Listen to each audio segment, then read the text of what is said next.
আর হর মহাদেব। তো মোটামুটি বিটকয়েনে একটা অ্যানালাইসিস করেছিলাম একটু আগে, ঠিক আছে। তো বিটকয়েনে কারেন্ট প্রাইস নিয়ে ওটা আপডেট করেছি। যতক্ষণ না সিস্টেমে থাকা যাবে মার্কেট অনুযায়ী, মার্কেটে থাকতে গেলে সিস্টেমে থাকতে হবে। সিস্টেমটা কীরকম? উইকেট বাঁচাতে হবে। উইকেট মানে ক্যাপিটাল।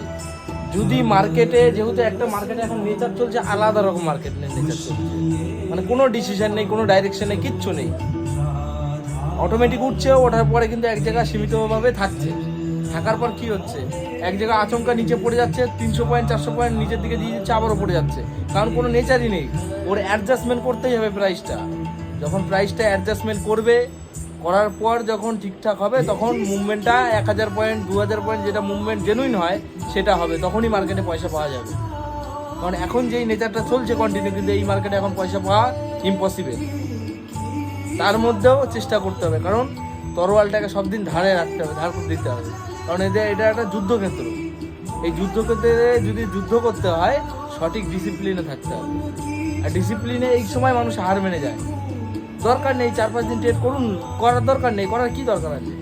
এক সপ্তাহ বন্ধ রাখুন, অসুবিধা কিছু নেই। আমাদের ইন্ডিয়ান মার্কেটেরও তো একই অবস্থা, ক্রিপ্টো মার্কেটে একই অবস্থা। কী কারণে? নিউজের ওপর চলছে। নিউজের ওপর যখন থাকে তখন দুজন কেউ কিছু করতে পারে না, দুজনই নিউট্রাল থাকে, যেদিকে হবে সেদিকে চলবে। বড় পার্টিদের আসতে দিন, ঠিক মতো সেটেল হোক, সেটেল হওয়ার পর তারপর ট্রেড করুন, তার আগে করার কোনো দরকার নেই।